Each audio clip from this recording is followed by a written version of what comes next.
परमारथा जगज्जननी परमा परम पूज्यपद श्री श्री बड़दा परम पूज्यपाद एवं आजिर आम मान जे साहाय्य करेंगे जहाँ आम भरोसा रखीचे आचार्य देव पाद पद्म श्रीचरण तले मोर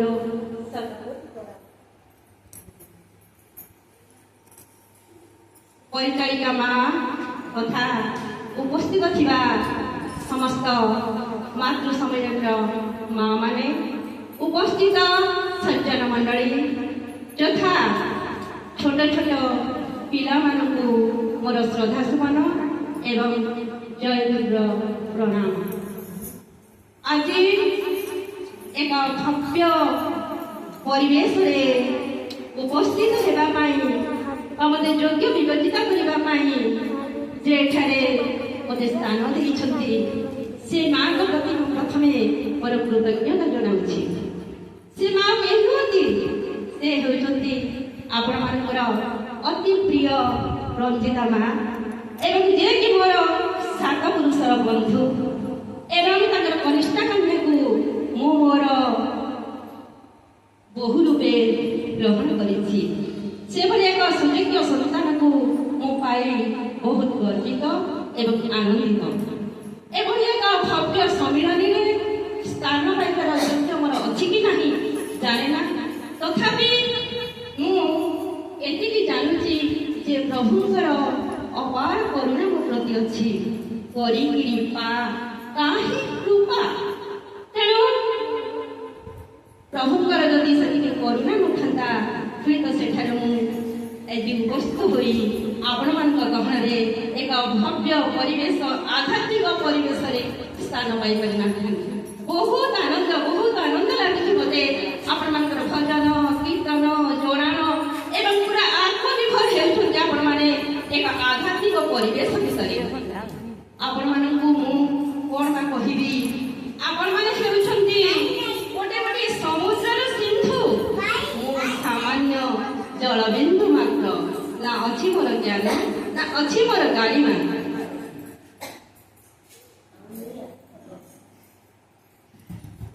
मुझे कहबी परम पूज्य परम पिता परमात्मा प्रभु को पाइबा हेले आमको भजन कीर्तन जुणाण मनन चिंतन नवद भक्तिर जेकोसी किछि ग्रहण करने को पड़ो परम पिता भगवान को पाइबा हेले आमे हर केवल भजन कीर्तन कले पाइबा ता नुहे आम पाखरे मनन चिंतन किछि भाव रहिबा उचित आमे माने भजन करूछे भगवान को डाकुछे जोड़ाण करूछे विभिन्न प्रकार वस्तु आमे ताको मागुछे जे मते सुंदर बहुते मिलू मो पुओ बड़ चाकरी करू मु भलरे रुहे मोर व्यवसाय भल हो ये समस्त कथा आमे प्रभु को मागुछे ता सत किंतु केते जण आमे ताकर सानिध्य पाइबाक इच्छा करूछे ताकर सानिध्य पाइबाक हेले अंतर आत्मारू भाव ही आसवा उचित तेणु से भाव क्यों आसे हृदय नाधिक मन ही आसी थाए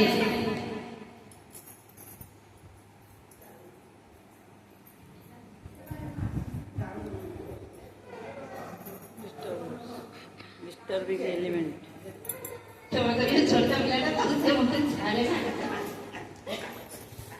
तो प्रभु का विषय कहवा पाई मो पाखे भाषा को सब शब्द ही माना तथापि मु आपण मानक पाखरे किछि कहिबार साहस संचय करूछि।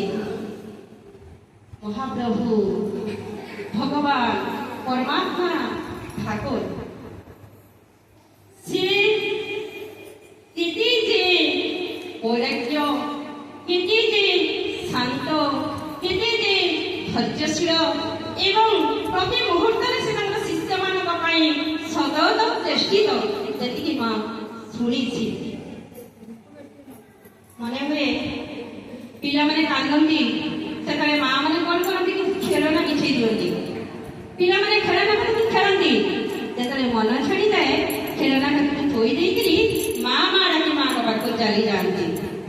ତ ଏଇଠି ମନେ ହୁଏ ମା ବଳାତ୍କାର କରେ ପିଲାଟିକୁ ଏବଂ ପିଲାଟି ଉଠିଯାଏ। ଆମେମାନେ ବିଭିନ୍ନ ବସ୍ତୁ ଠାକୁରଙ୍କୁ ମାଗିଯାଏ। ଠାକୁର ଆମ ସମସ୍ତଙ୍କୁ ଭଲରେ ରଖିଛନ୍ତି ତାହା ମୁଁ ଏଇଠୁ ଅନୁଭବ କରୁଛି, ବୁଝିପାରୁଛି। ଯଦି ଆପଣମାନେ ଆପଣଙ୍କର ଯଥେଷ୍ଟ ସମୟ ବାହାର କରି ଏଭଳି ଏକ ଆଧ୍ୟାତ୍ମିକ ପରିବେଶ ଭିତରେ ପହଞ୍ଚି ନଥାନ୍ତେ, କାହିଁକିନା ଆପଣମାନଙ୍କର କିଛି ଘରଜଞ୍ଜାଳ ଅଛି, ସଂସାର ଅଛି, କାମ ବି ଅଛି, କିନ୍ତୁ ସେଥିରୁ କିଛି ସମୟ ବାହାର କରି ଆପଣମାନେ ପହଞ୍ଚିଛନ୍ତି ଭଗବାନଙ୍କ ସହିତ ମସଗୁଲ ହେଇଯିବା ପାଇଁ, ଆଧ୍ୟାତ୍ମିକ ପରିବେଶ ଭିତରେ ବିଭୋର ହେଇଯିବା ପାଇଁ, ନିଜକୁ ହଜେଇ ଦେବା ପାଇଁ। এই জন্য মা লেখুଥିଲେ ଆନନ୍ଦର ରାଧା ନାମ ଗାଇ ଗାଇ କି ସୁନ୍ଦର ଭାବରେ ନୃତ୍ୟ କରୁଥିଲେ। ପ୍ରକୃତରେ ଏହା ହେଉଛି ଭାବ। ଭାବନା ଏଇଭଳି ସୃଷ୍ଟି ହୋଇଥାଏ ଯାହାକି ବର୍ଣ୍ଣନା କରିବା ପାଇଁ ମୋ ପାଖରେ କୌଣସି ଜ୍ଞାନ ହିଁ ନାହିଁ। ଏଇଭଳି ଗୋଟେ ଛୋଟ କାହାଣୀ ଆପଣମାନଙ୍କୁ କହିବି ଯେ ଭଗବାନଙ୍କୁ ପାଇବା ପାଇଁ ଆମମାନଙ୍କ ଭିତରେ କେତେ ଉତ୍କଣ୍ଠା ଅଛି, ତାଙ୍କ ସାନ୍ନିଧ୍ୟ ଲାଭ କରିବା ପାଇଁ ଆମମାନଙ୍କ ଭିତରେ କେତେ ଆଗ୍ରହ ଅଛି ଏବଂ ତାଙ୍କ ସହିତ ମିଶିବା ପାଇଁ, ପରମାତ୍ମା ସହିତ ଆତ୍ମାକୁ ମିଶେଇ ଦେବା ପାଇଁ ଆମେମାନେ କେତେ ଦୂର ଜାଗ୍ରତ। ଥରେ ଜଣେ ରାଜା ତପସ୍ୟା କରୁଥିଲେ। ତପସ୍ୟା ସାରି ସେ ଭଗବାନଙ୍କୁ ଦର୍ଶନ କଲେ। ଦର୍ଶନ ସାରି ସେ ନିଜ ରାଜ୍ୟକୁ ଫେରି ଆସିଲେ।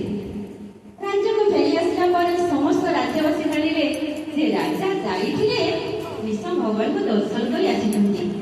ଆମେ ରାଜାଙ୍କ ପାଖରେ ଆପତ୍ତି କରିବା ଏବଂ ଆମେ କେମିତି ଭଗବାନଙ୍କୁ ଦର୍ଶନ କରିବା ସେ ଆମକୁ ସେଇ ବାଟଟି ଦେଖେଇଦେବେ। ତେଣୁ ରାଜାଙ୍କ ପାଖରେ ଯାଇ ପହଞ୍ଚିଲେ ଏବଂ କହିଲେ, ମହାରାଜ ଆମେ ଟିକେ ଭଗବାନଙ୍କୁ ଦର୍ଶନ କରନ୍ତୁ ନାହିଁ। ରାଜା ପ୍ରଥମେ ରାଜି ହେଲେ ନାହିଁ, କାରଣ ସେ ଜାଣିଥିଲେ ଯେ ମୁଁ ରାଜା ହେଲେ ମଧ୍ୟ, ସମଗ୍ର ରାଜ୍ୟର ମୁଁ ଜଣେ ଅଧିଷ୍ଠାନ ହେଲେ ମଧ୍ୟ ମୋର କୌଣସି ଆସକ୍ତି ବା ଲୋଭ ନାହିଁ। କିନ୍ତୁ ଏ ରାଜ୍ୟବାସୀ ସବୁବେଳେ ତ କିଛି ନା କିଛି ମୋତେ ମାଗିବାକୁ ଆସୁଛନ୍ତି, ତାଙ୍କର ଆପତ୍ତି ଅଭିଯୋଗ ଜଣାଉଛନ୍ତି। ତେଣୁ ସିଏ ଯେ ଭଗବାନଙ୍କୁ ଦର୍ଶନ କରିବେ ବିନା ଆସକ୍ତିରେ, ଏ କଥା ମୋତେ କାହିଁ ଠଗ ସୃଷ୍ଟି ହେଉଛି। ତେଣୁ ରାଜା ନିରବ ରହିଗଲେ। ପୁଣି କିଛି ଦିନ ପରେ ଯାଇ ପହଞ୍ଚିଲେ ରାଜ୍ୟବାସୀ, ତାଙ୍କ ସହିତ ରାଣୀ, ରାଜ ପରିବାର। କହିଲେ, ମହାରାଜ ଆମେ ଟିକେ ଆପଣଙ୍କ ସହିତ ପ୍ରଭୁଙ୍କୁ ଦର୍ଶନ କରିବାକୁ ଯାଆନ୍ତୁ ନାହିଁ। ରାଜା କହିଲେ, ଠିକ ଅଛି, କେବେ ଯିବା ଦିନ ଧାର୍ଯ୍ୟ କର। ଦିନଟିଏ ଧାର୍ଯ୍ୟ ହେଲା। ସମସ୍ତେ ମିଶିକିରି ଗଲେ ଭଗବାନଙ୍କୁ ଦର୍ଶନ କରିବା ପାଇଁ। ପ୍ରଥମେ ରାଜା, ତାପରେ ରାଜ ପରିବାର, ରାଜ କର୍ମଚାରୀ, ସଭାସଦ ବର୍ଗ ଏବଂ ପଛରେ ଥାନ୍ତି ରାଜ୍ୟବାସୀ। ଏମିତି ଚାଲୁଥିବା ସମୟରେ ଅନନ୍ତକୋଟି ଠାକୁରଙ୍କର କିଭଳି ମାୟା। ପ୍ରଥମେ ଏକ ରୂପାର ପାହାଡ଼ ଦୃଶ୍ୟମାନ ହେଲା। ପୁରା ସୁନ୍ଦର ସତେଜ ଅସଲି ରୂପାକୁ ଦେଖି କିଛି ରାଜ କର୍ମଚାରୀ ମାନଙ୍କର ମନରେ ଲୋଭ ଆସିଲା। ସେମାନେ କଣ କଲେ ନା ରୂପା ସଂଗ୍ରହ କରିବାକୁ ଲାଗିଲେ। ତାପରେ କିଛି ବାଟ ଚାଲିଲେ, ତାପରେ ଏକ ସୁନାର ପାହାଡ଼ ଆସିଲା। ସୁନାର ପାହାଡ଼କୁ ଦେଖି ଆହୁରି ଲୋଭାସକ୍ତ ହେଇଗଲେ, ସୁନା ସଂଗ୍ରହ କରିବାରେ ଲାଗିଗଲେ। ଏମିତି କିଛି ଗୋଟେ କି ସଂଗ୍ରହ କରୁଥାନ୍ତି ରାଜା, କିନ୍ତୁ ଆଗେ ଆଗେ ପ୍ରଭୁଙ୍କୁ ଚିନ୍ତା କରି ମନନ କରି ସେ ଚାଲିଥାନ୍ତି। ତାପରେ କିଛି ବାଟ ଗଲା ପରେ ଏକ ହୀରାର ପାହାଡ଼ ପଡ଼ିଲା। ମୂଲ୍ୟବାନ ହୀରା। ଏ ହୀରା ଗୁଡ଼ିକୁ ଦେଖି ରାଣୀ ମଧ୍ୟ ଲୋଭ ସମ୍ବରଣ କରିପାରିଲେ ନାହିଁ। ସେ ମଧ୍ୟ ଗୋଟେଇବାକୁ ଲାଗିଲେ ଏବଂ ଗୁଡ଼େ ଜିନିଷ, ମୂଲ୍ୟବାନ ଜିନିଷ ସଂଗ୍ରହ କରିସାରିଲା ପରେ ସମସ୍ତେ ପରସ୍ପର ମଧ୍ୟରେ କଥା ହେଲେ, ନାମ ଚାଲ ଆମେ ରାଜ୍ୟକୁ ଫେରିଯିବା। ଏତେ ଗୁଡ଼ିଏ ମୂଲ୍ୟବାନ ଜିନିଷ ଧରିକି ଆସିଲେ, ଆମେ ଆଉ କ'ଣ କେବେ ଭଗବାନଙ୍କୁ ଦର୍ଶନ କରିପାରିବା ନାହିଁ? ଆଉ କେବେ ଦିନ ଆସିକି ଭଗବାନଙ୍କୁ ଦର୍ଶନ କରିବା। ତାପରେ ସେଇଠୁ ରାଣୀ ସମେତ ସମସ୍ତ ରାଜ୍ୟବାସୀ ରାଜ୍ୟକୁ ଫେରିଗଲେ। ରାଜା ଯାଇକି ପହଞ୍ଚିଲେ ପ୍ରଭୁଙ୍କ ପାଖରେ। ପ୍ରଭୁ ରାଜାକୁ ଦେଖି ସ୍ମିତ ହସିଦେଲେ। ରାଜା ପଛକୁ ଫେରି ଚାହିଁଲେ, ଦେଖିଲେ କେହି ବି ରାଜ ପରିଷଦ, କର୍ମଚାରୀ କେହି ନାହାନ୍ତି। ନିଜକୁ ଲଜ୍ଜିତ ମନେ କଲେ ଏବଂ ମୁଣ୍ଡ ନୁଆଇଲେ। ଭଗବାନ ସେଠି କହିଲେ ଯେ ମୁଁ ଦର୍ଶନ କରିବାକୁ ଭକ୍ତମାନଙ୍କୁ ଅପେକ୍ଷା କରିଛି,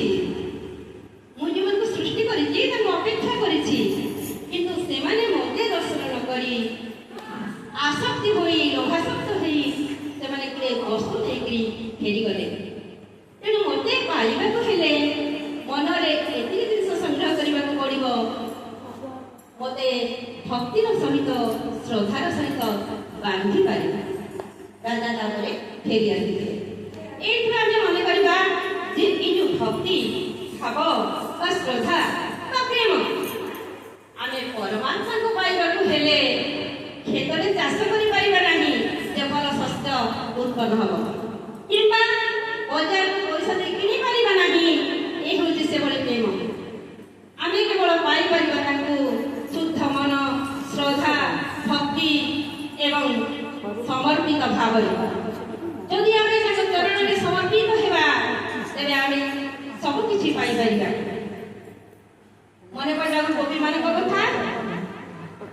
ଗୋପରେ ଗୋପୀମାନେ କୃଷ୍ଣକଲିକା ଦେଖୁଥିଲେ। ଥରେ ଗୋପୀମାନେ ଯାଇ ମା ଯଶୋଦାଙ୍କ ପାଖରେ ପହଞ୍ଚିଲେ।